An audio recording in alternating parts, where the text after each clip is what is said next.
Hi friends. उम्मीद करती हूँ कि आप सब स्वस्थ और मस्त होंगे। तो चलिए वीडियो को स्टार्ट करते हैं। हेडलाइन देखकर आपको पता चल गया होगा कि आज हम किस विषय में बात करने वाले हैं। तो देखिए फ्रेंड्स, आज हम पढ़ेंगे ब्राह्मण। ब्राह्मण में आता है ऐत्रेय ब्राह्मण।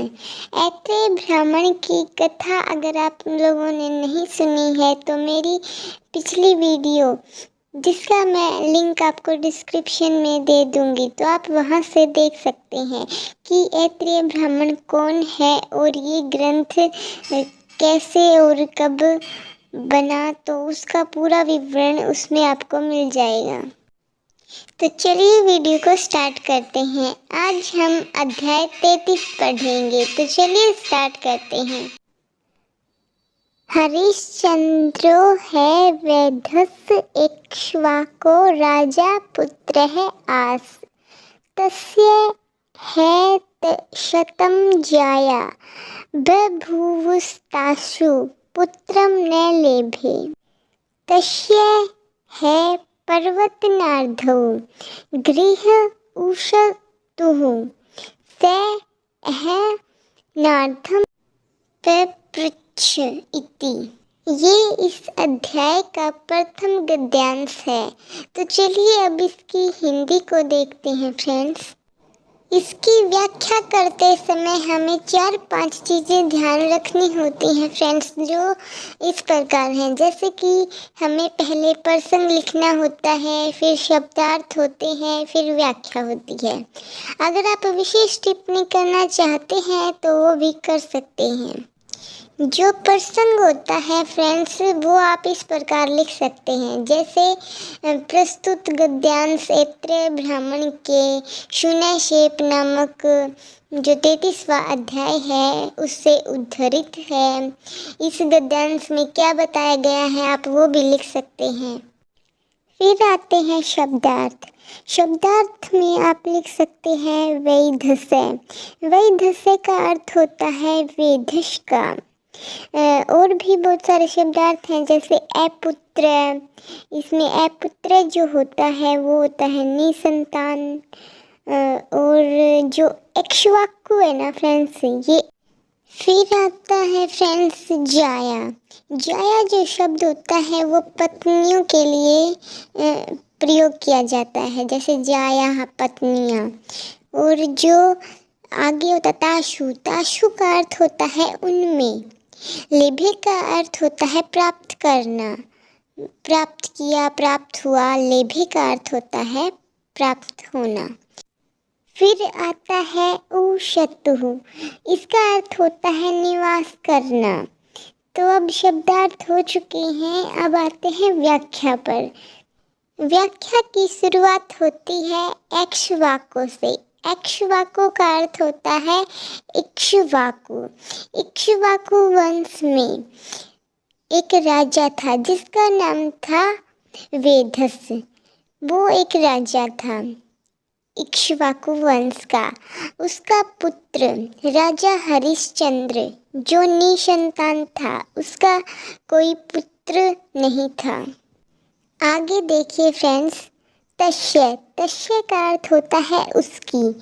तस्य शतम 100 जाया पत्नी।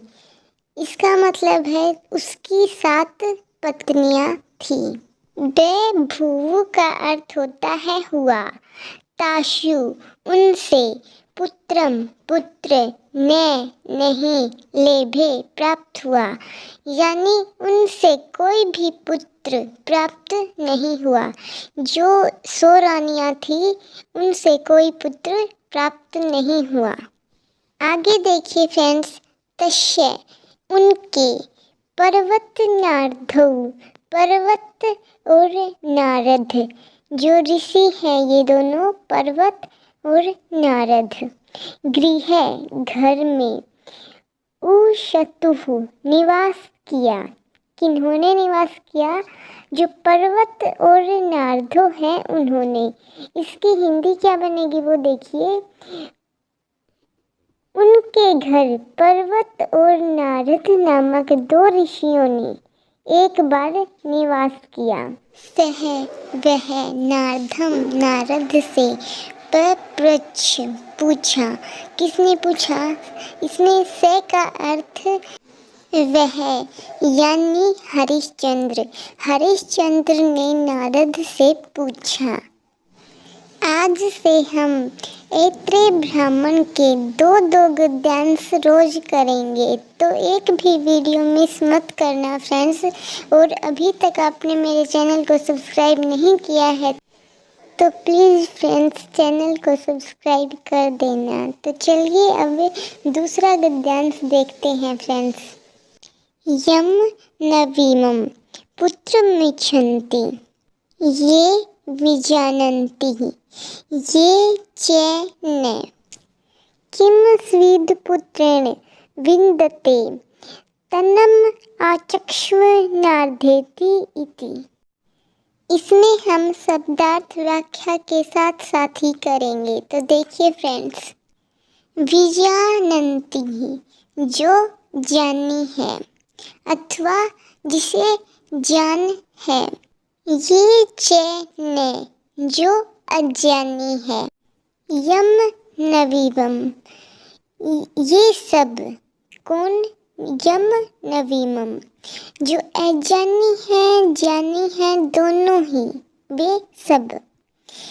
पुत्र मिच्छन्ति पुत्र की इच्छा करते हैं। किम स्विद क्या?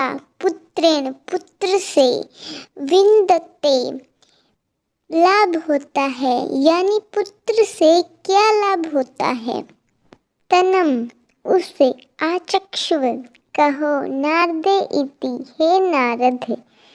तो वो क्या कहता है कि हे नारद उस लाभ को मेरे लिए कहो। इस पूरी लाइन की व्याख्या कुछ ऐसी बनेगी फ्रेंड्स, जो जानी है जो अजानी है दोनों ही पुत्र की इच्छा करते हैं, किंतु पुत्र से क्या लाभ होता है? हे नारद मेरे लिए यह बताओ या कहो।